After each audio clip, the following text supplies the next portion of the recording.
मोकळ आभाळ पंढरीची वाट चालू लागली पाऊल नाम गोड ओठी माऊली माऊली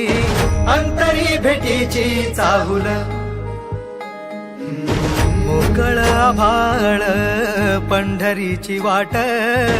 चालू लागली पाऊल नाम गोड ओठी माऊली माऊली अंतरी भेटीची चाहुल निघाली पाऊले दर्शनी ध्यास लागला पंढरी हो असं या उरात दाटली